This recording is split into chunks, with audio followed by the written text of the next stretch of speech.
flowers whenever you. Anita and Pat often will just cut something out of the front yard and bring it in, and so we'll put the fake ones aside and put when you bring them. So anyway, but this way there's some color. All right. So let's just take a moment to focus in, get into that comfortable prayer position. Find that place to settle yourself and ground yourself in spiritually. Close your eyes if that's comfortable.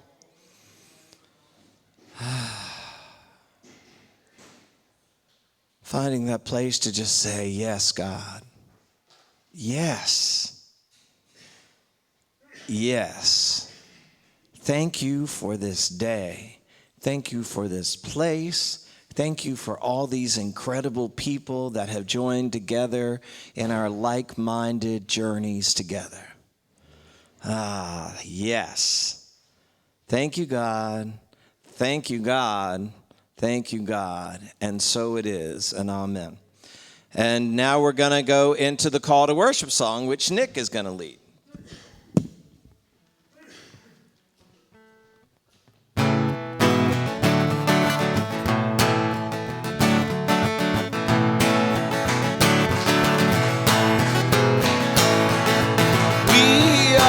Gathering in song, welcoming the oneness, opening the door to spirit wide.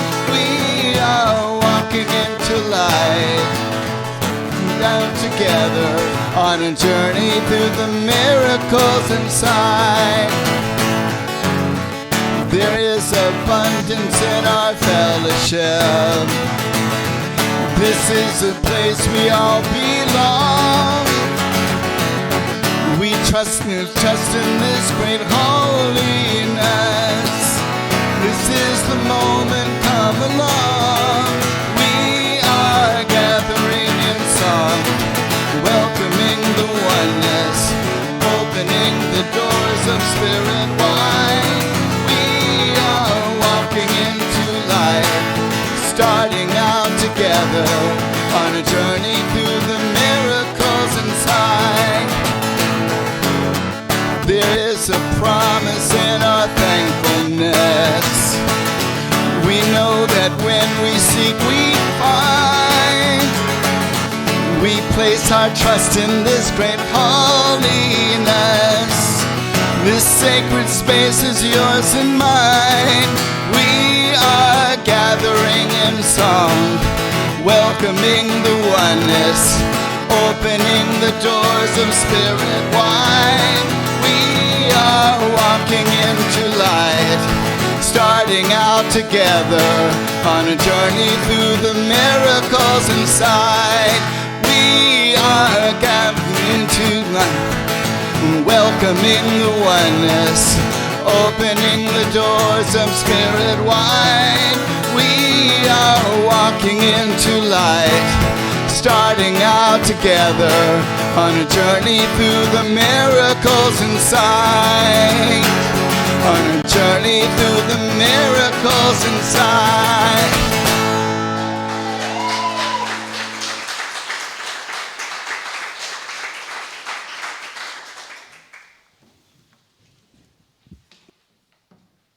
Good morning. And welcome home. Thank you, Nick, for the inspiration this morning. You woke us all up. Well, me, anyway. If you're watching us virtually, please type this in the comments. Good morning. Good morning. Look around at your neighbors and repeat after me. Good morning. Let's try that. Good morning. I'm going to say it's a typo. I love you this morning. And I sure do appreciate you being here. To our virtual church family, please know we're saying that to you as well. Help us grow this loving community by liking, commenting, sharing, and subscribing to our pages. So let's do the affirmations this morning. Join me in reading these together. May affirmations. I am powerful. I am wise. I use my power to to activate wise decisions in my life.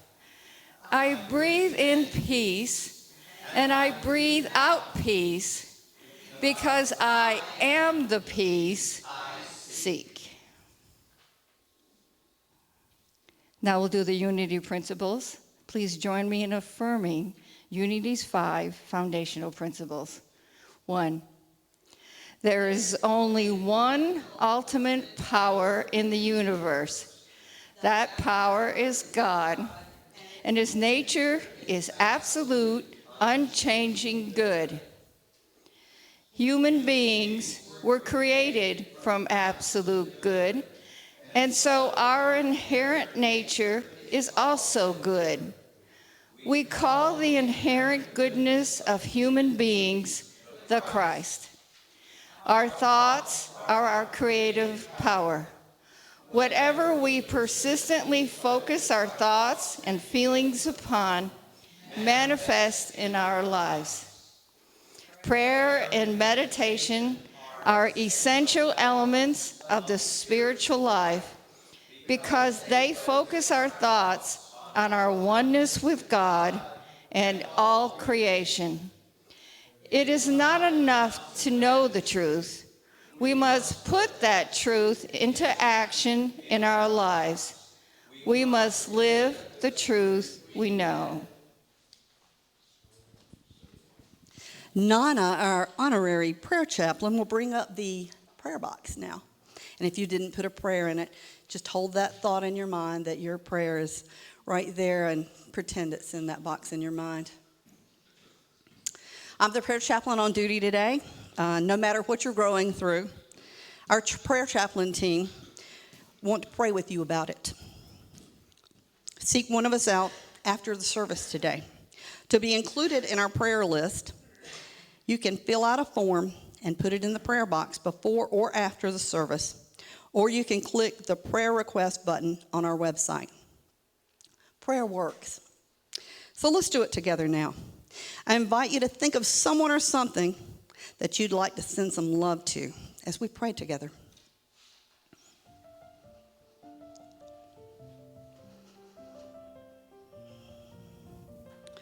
The names from our prayer list: Chip Roth, Donis Krawick, Herbert Bird, Richard Hyatt and family, Mary Turner, Kevin Carrera, Alyssa and Tommy, Kathleen Strickland, Helen Johnson, Carol Henning. Together, let us affirm that these loved ones are whole, perfect, and complete.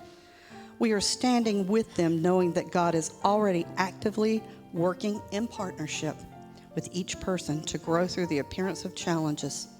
Wherever we are, God is, and together, all is well. And as we're in this place of prayer, I invite you to hang out, to acknowledge that those loved ones that we have affirmed, they're good, they're whole, they're complete. And we release that to Spirit. And we release that to Spirit because we are in the presence of Spirit. We are one with that Spirit. And I invite you just to sit with that and think about that for a moment. To pay attention to what it feels like to acknowledge I am one with God. I am one with all creation. I am one with divine love.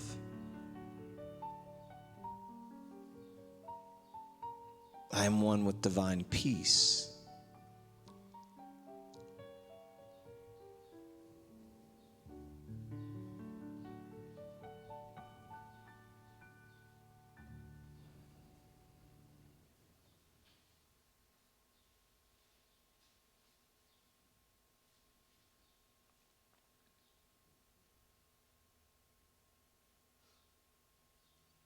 As you pay attention to what that feels like in your body, as you think about it, that allows you to bring it back up in those moments where maybe you feel you need a little more love or a little more peace. To remind yourself that you can receive love because you are love, that you can receive peace because you are peace. Enjoy that feeling of comfort and assuredness and walk it through the rest of your day. And with that, I let it be well. I let it be so. And so it is, and amen. And we're going to start our announcements off. Charlotte is kicking off a new class on her book. The author, Charlotte Lehecka, is coming forward to tell you about that. And then Ellie will come up after her. Oh, great. Well, I just want to invite you on a journey. This class has been so much fun to prepare for. And so each chapter is about a part of our journey together. So our first class, which is, believe it or not, this coming Tuesday. So please be sure and sign up today if you haven't already, because I have created a bunch of handouts, and I want to make sure I have enough handouts for all the people who are there. Anyway, our first one is looking at transitions. And then because we all go through endings, we have this time that we call being in the void, and then new beginnings. So we're going to be looking at that. And then the next week is figuring out why you're here. What's your why? Why are you here? What is your gift to give to the world? And then the third week is beginning to look at relationships on the Enneagram. And I've created some fun games for this, y'all. So I'm excited about it. So, and then for the fourth one, we are going to look at our shadow side. So it looks at it uses nonviolent communication skills, but it takes it one step further and using that to look at your shadow side.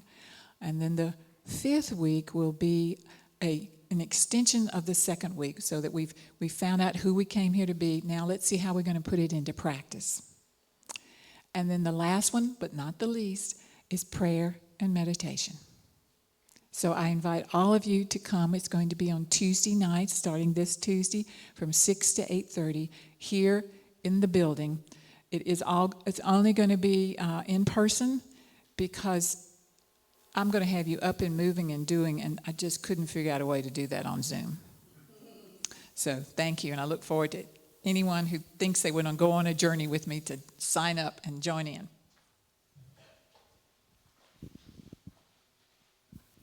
Thank you, Charlotte. If you're a first-time visitor or haven't been here in a long time, please raise your hand. We have a gift for you. Okay. Just remember today, there's Summer Sunday in the park. Right after service, there's picnic games, ice cream social, 11:30 to 1:30.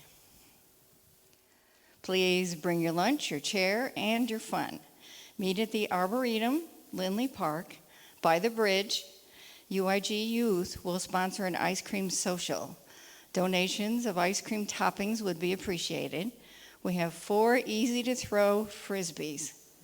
How is one hard to throw if it's not easy? Well, okay. It's a thing, okay. If you want to know that thing, go. Beanbag toss games and ladder toss. And bring any outdoor games that you'd like to share. The UIG board meeting is tomorrow, May 16th at 6:30, Zoom only. Guided meditation, all levels, Wednesday, May 18th, 6:30, Zoom only. And there are sign-up sheets for all of our Wednesday nights at the door. So please take advantage of these wonderful offerings. And now we'll have special music by Anita Schaefer.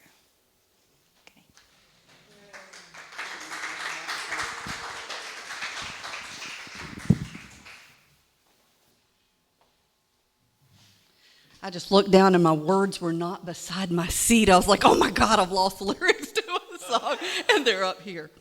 I'm going to sing a song for the women today, because it's been kind of a weird 2 weeks. And I think we need some bolstering. And the song is called Phenomenal Woman. And I rented a studio, a recording studio, and had John try to come over and play this song. And it's my birthday present to myself.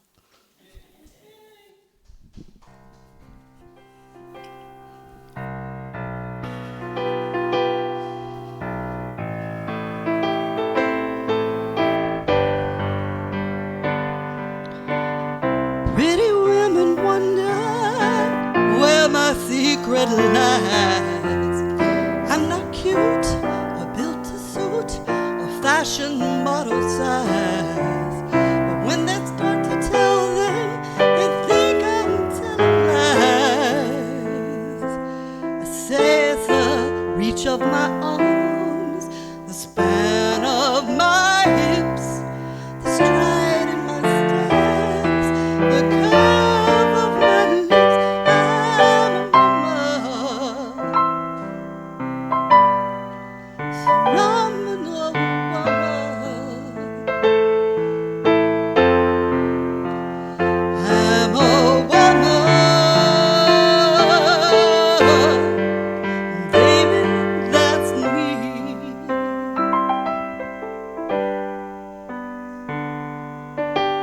I walk into a room just as cool as you please. And to a man, the fellas will stand or fall down on their knees. When they swarm around me like a hive of honeybees, I say it's the fire in my eyes, the flash of my teeth, the swing of my ways, the joy in my feet.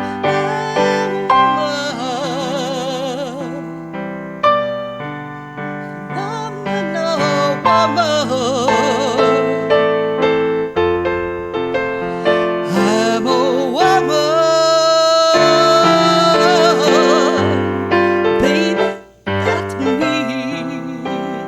It's in the arch of my back, the sun in my smile, the ride of my breast, the grace of my style.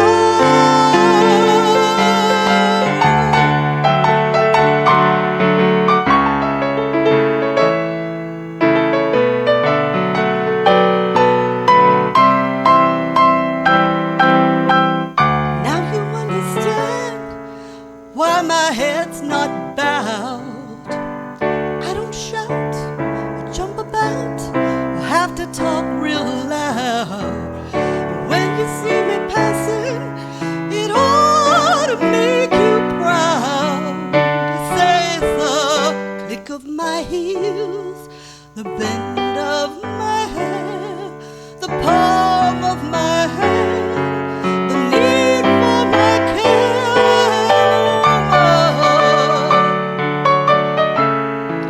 Phenomenal woman. I'm a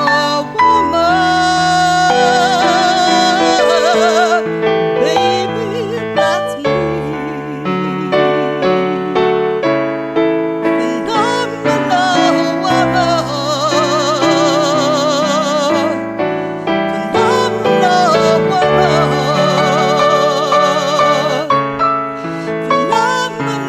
woman, phenomenal woman.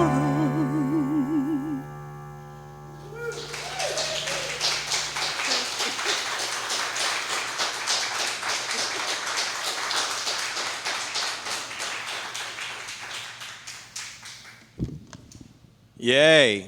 Yay, yay, yay. We want to say happy birthday to Anita. Her birthday is on Tuesday. And Athena, who, and I know this one because it's on Facebook, I saw it today. Athena, who may be upstairs or maybe doing some stuff with her family today, and today is her birthday. So anyway, we like to celebrate whenever we can.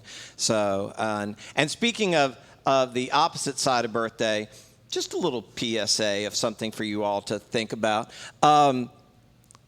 make your plans so that your family know. When your time comes to exit this, a close family friend made her transition yesterday morning. She'd been doing cancer treatments for 4 years. She didn't die from cancer, though. And she died from another infection. Anyway, her son said, I have no idea what she wants because we never talked about it.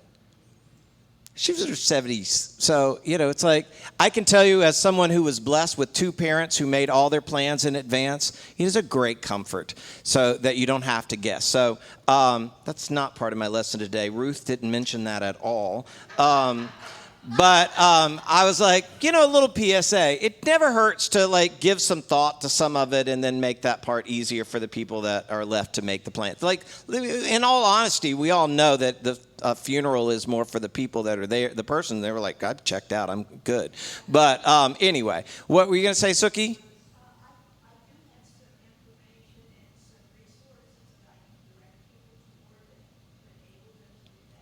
Okay, so Suki has resources and information that can help people in that sort of planning.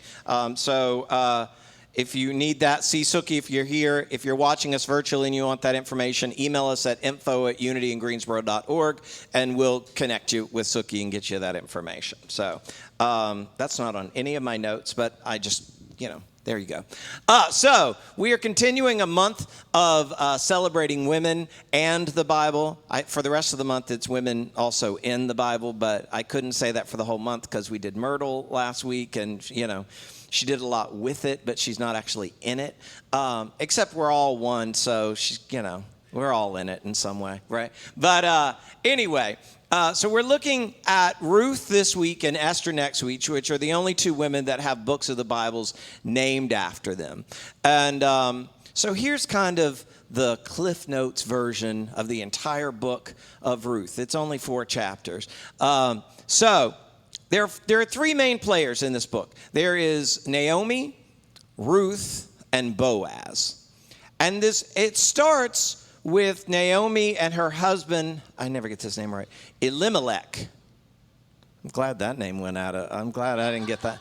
I had a hard enough time with Wally in junior high, But so Naomi and Elimelech they're living in Bethlehem, and they experience a famine. And so they make the decision to pack up their 2 sons, and they move to Moab. Now, it's not just a simple move. They're giving up their home. They're leaving where their other loved ones are. And they're moving to an area that's not friendly to Israelites. But it's an area that they know they can feed their families. So they move to Moab. And they get to Moab, and the sons both marry women from there.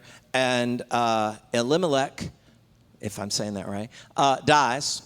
And then both sons die. And so now it's Naomi and her 2 daughter-in-laws. And, this is in a time where everybody thinks they need a man. Now we know that is not always necessary. But then they thought, like the woman wasn't allowed to own the land, right? So Naomi now has land that she's not allowed to own. But she terms herself as being too old to marry again. Again, we've evolved, and we now know you're not too old to do anything you want to do. But at this time, so then she gets word, Naomi, gets word that the famine is over in Bethlehem. So she decides she's going back home. And these daughter-in-laws are kind of linked to her, because when they married the sons, they married the family. So but Naomi turns to them and says, Go back home to your mothers. I bless you and release you. I release you from any obligation to me, and they're like, no, we won't abandon you. And she's like, well, what are you staying for?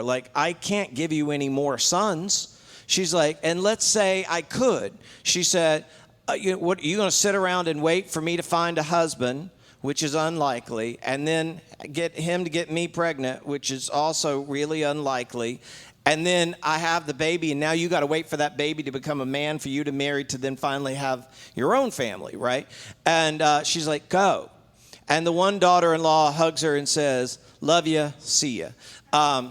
Apparently she cried, and it was very heartfelt, but she took off. She was like, I'm out of here. So Ruth, the namesake of the book, is the other daughter-in-law. And she hugs her and she says, I'm not going anywhere. Wherever you go, I go. We are linked for life, and I'm staying with you. So Naomi and Ruth, they head back off to Bethlehem. Except now Naomi is considered a foreigner because she's now, lived there. And Ruth, for sure, is a Moab who the Israelites don't consider a friend. So it's going to be a challenging time. So they get back, and they're hungry, and they ain't got any money anymore because, the men's hold the men's hold the purse. So Ruth says, I'll go out and see if I can find us some food. Well, they landed back in Bethlehem at a time of the barley harvest. So Ruth finds a farm, and she goes kind of behind the workers that are harvesting. And she's, I don't know the formal farm terms, but she's kind of going through the leftover stuff, kind of looking for something that there's still some food.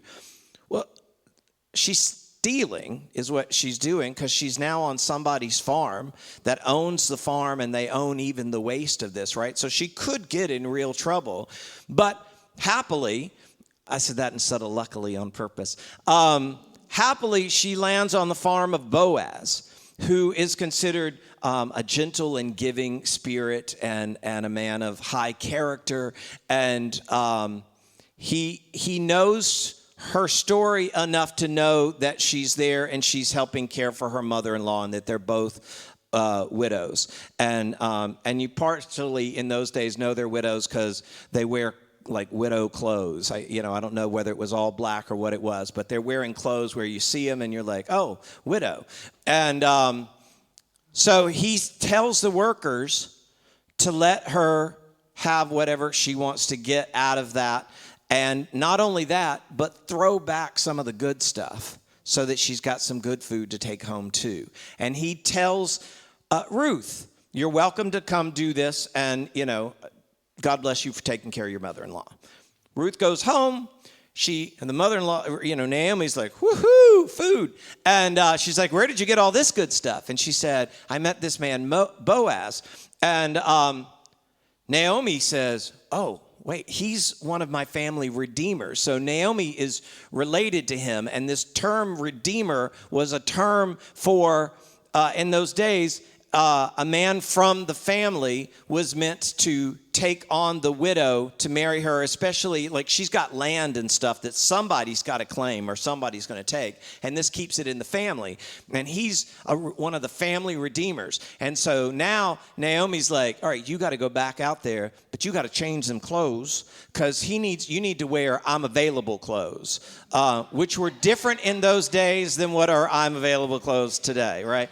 But so she put on her I'm available clothes, and she headed back out, and she worked in the farm some more, and the harvest season ended, and she'd kind of gotten a little closer to him. And then Naomi says, you got to go to the barn. I think it used a different word for that because there was work they were doing with the barley. And she said, kind of hide out, and when the night gets quiet, he's going to sleep there.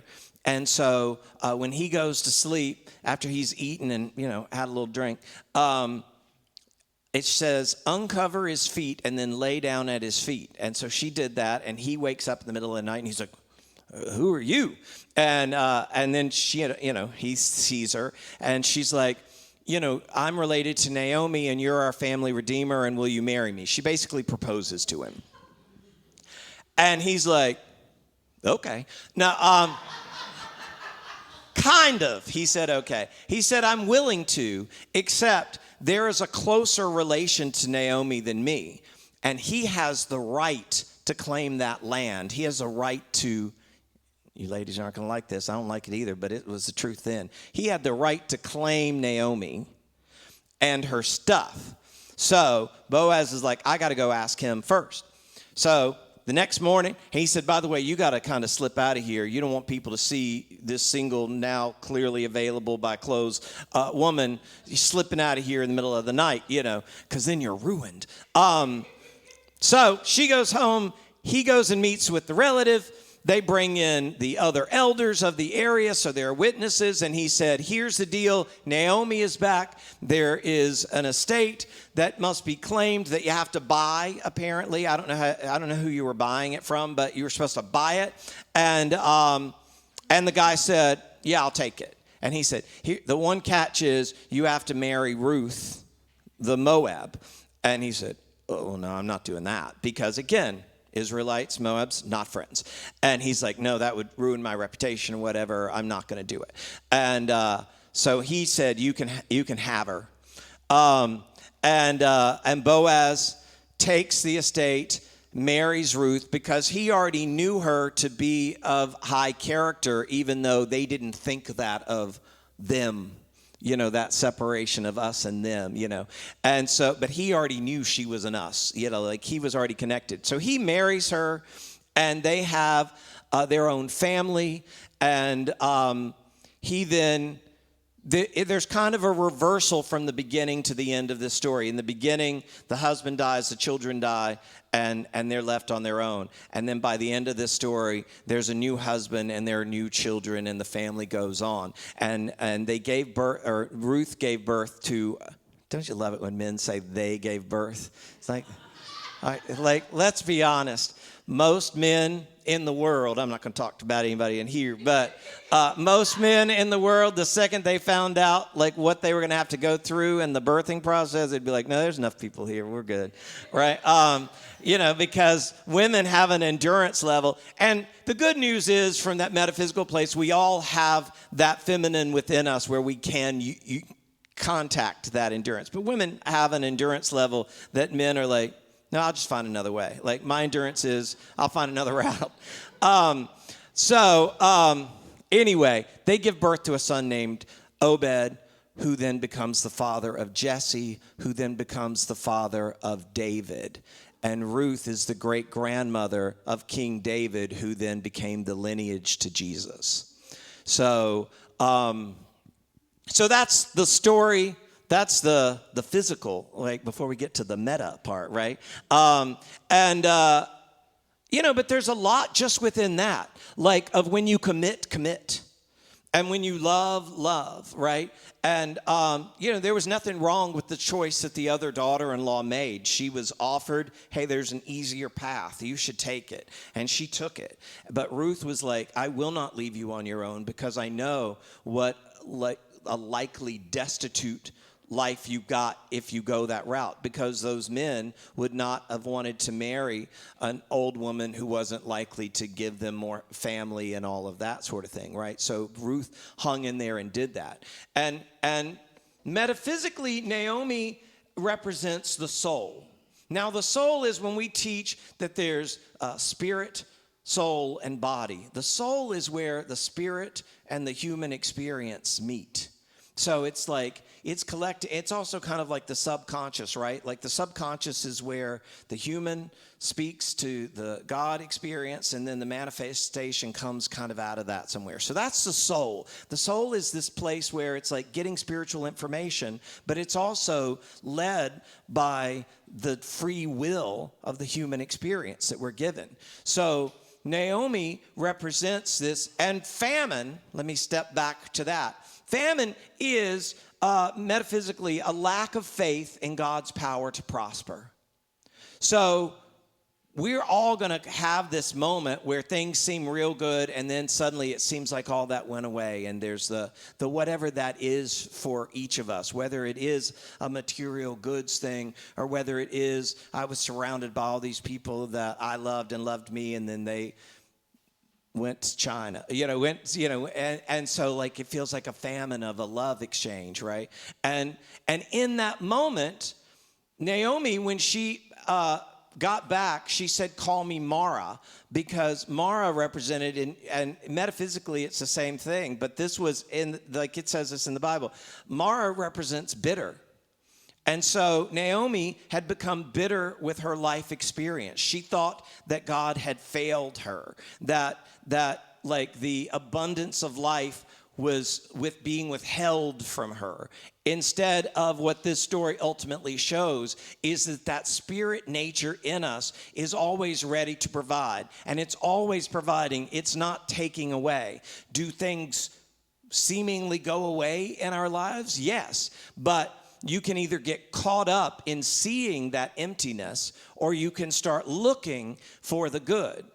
The conversation that we got on our Purposefully Living group this past Wednesday, you guys should join us. We had some good conversations, is that law of spirit. I forget our exact wording we used on that, and Ellie actually said, I see I'm giving a collective we, Ellie said it, but that, you don't think about putting the law of gravity into motion or activating the law of gravity. You just know and understand that it exists. If you drop something on your foot, you may curse the law of gravity, but you don't think about activating it. You just know it is active. And the same is true of the law of the divine. It is always active. We don't always automatically see it or automatically recognize it being active in us. But if you think of it in that term, when you have that moment of feeling like something's missing, then you can call upon your Ruth, because she's within you. Like, these aren't like Ruth basically saved Naomi, and in this story, those are two different people, but all these people are a part of your consciousness, your thinking, and your feeling nature. And Ruth represents, because she was a Moab, that they metaphysically represent the carnal mind, the thinking part. But Ruth represents being from that place of love from the human experience to expanding to divine love, and being willing to release the following of the unreal and follow the real, meaning the real being the spiritual. And that is within each and every one of us. And so that's what Ruth teaches us. And when you do that and you're willing to release in that moment when you're like, that's not happening because I'm so caught up in seeing the loss or the thing that I'm upset about or mad about or sad about or whatever, that when you can say, I recognize what's going on, but I also am acknowledging that the law of the divine is always active. So let me stop and breathe and allow it to reveal itself to me. And the revealing of it was the Boaz, which becomes the cheerful willingness, promptness, and quickness of action, also richness and power of thought and strength of character. And that when you're having those down moments, especially the real down moments, but you don't have to get to the real down moment to call upon this. You can just have the early ones and say, let me stop and find some Ruth, so Ruth can go find the Boaz in me and get me back into the richness of spirit and allow that to go. That is available to all of us all the time. I understand that when you're caught up in the negative moment of whatever that is, that it's not the easiest thing to get to, but knowing that is available and being willing to allow it within your experience instead of staying caught up in what you're upset or mad about. Like, we all have examples of that. Obviously, there's clear examples in the news. And I meant to ask to add to our prayer list that we send out some love and blessings to all the people of Buffalo today, but by what they're having. And we can look at those big news examples where we can say, oh, let's send some of that to them.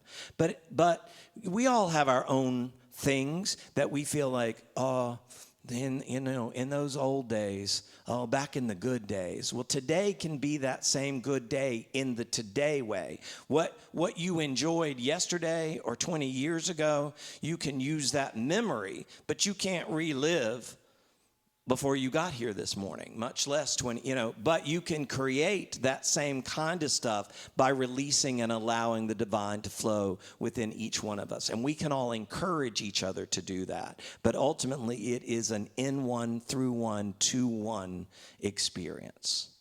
I love you, I bless you, and I behold the Christ in you, and thank you for being here with us today.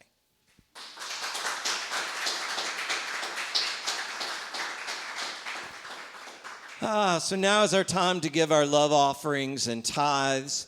And if you are watching us virtually, or if you're in the room and you give regularly electronically, I invite you to place your hands on your heart. If you have your gifts with you, I invite you to place your hands out as the gift bags come around.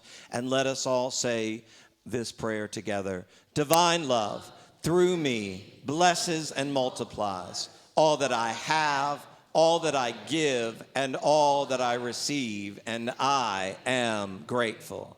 And Anita is going to do the prayer, and then Maria is going to bless us with another song. And before we talk about the money that's coming up here that's offering, I just want to remind everyone, I'm doing a fundraiser for my birthday, and what I have asked for is $1,400. When we had the meeting where we decided how much money we needed to pay for a piano player, that was the difference. Please give. It would mean so much to come in here in the morning and have happy music, upbeat music. And that's what we want. And that's what we put our money behind when we say, this is what we want. So if you know somebody rich, tell them it's $1,400 that we need. We've already gotten $100, and I don't know how much has happened since then, but I got like 400 friends, and I figured, if everybody gave $5, so that's that. Facebook, yes, Facebook.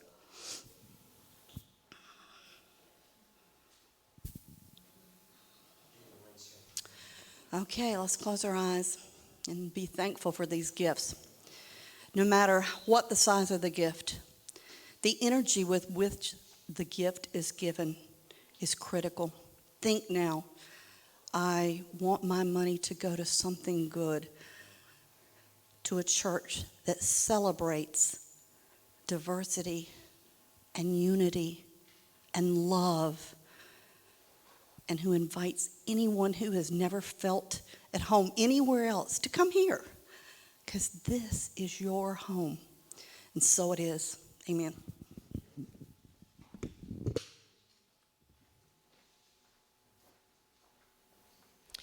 Okay, so in keeping with the message that Wally is sharing, my tagline is, let's go on a magic carpet ride. So that's what I'm choosing to sing today.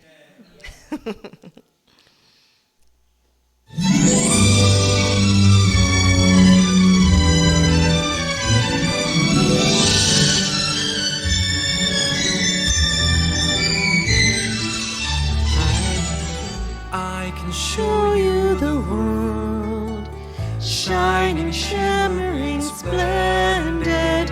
Tell me, princess, now when did you last let your heart decide?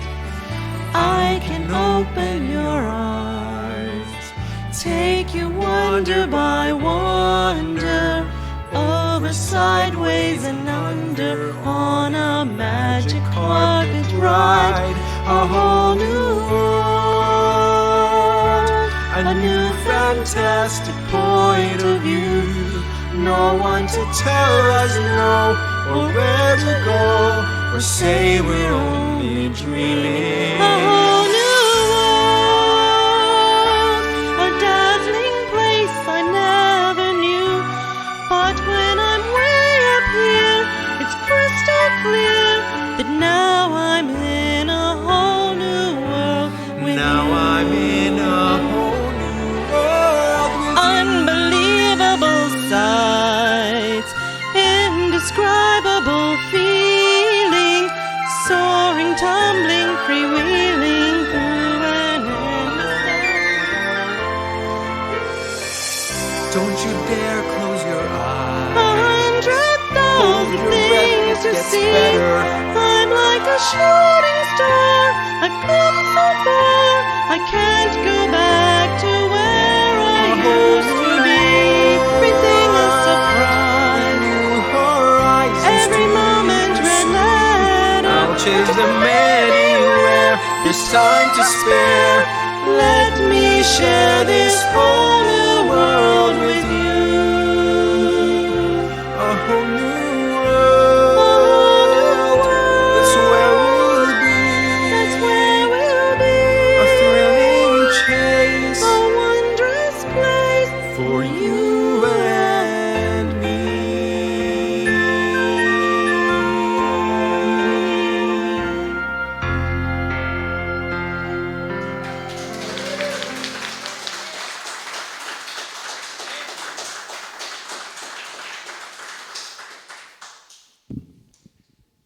And it's kind of like the traditional term of being born again. Like you can have a whole new world from 1 minute to the next, and certainly from one day to the next. And you're not obligated to hold on to yesterday's story unless you really liked it.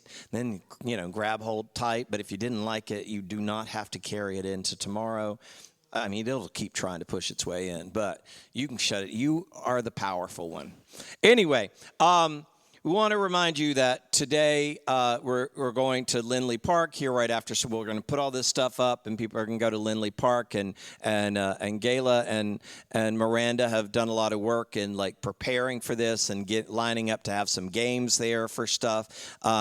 The Frisbee, I know Gayla's really wanting to throw some Frisbees with somebody, so I hope somebody will come because I don't want to throw Frisbees, but I can't leave her on her own, so I hope one of y'all will come throw Frisbees with her. And just have some time together. So we'll do that. And if there was confusion about this kind of a park day versus in June, at the last Sunday of June, we will have our annual service at the park with the picnic and all that stuff, and we'll tell you about that. We got a few weeks, but anyway, so that's today. Tomorrow, if you want to just get real excitement, you're welcome to come sit in on the board meeting on Zoom and join us for that. On Tuesday, Charlotte's class starts. It is in person only, upstairs in our space, starting at 6 o'clock. And Wednesday, Rod is going to do the meditation. He's going to do a mix of 3 different styles of meditation, and then have some time for conversation about it as well. So that's 6:30 to 7:30 on Zoom. And our Zoom is all that information is on the back of the bulletin. And then next Sunday, we're going to talk about Esther. And there's a husband and wife that moved to Winston from Texas, and John is a Unity minister. He was a hospice chaplain or a chaplain in Texas, but he's a licensed Unity minister. And Candy is in the process of becoming a licensed Unity teacher, but they both also sing. So they will be here as our musical guest next week. They've only visited us once, so show out and show them lots of love and come here for that too. And for that, I love you and I bless you on all of that. And let us sing the peace song and do the prayer for protection and then do our stuff. You want to sing the peace song? Yay. Everybody, I invite you to stand up and join me.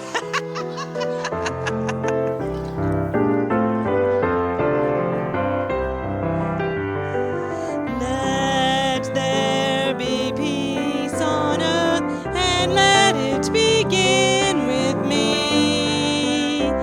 Let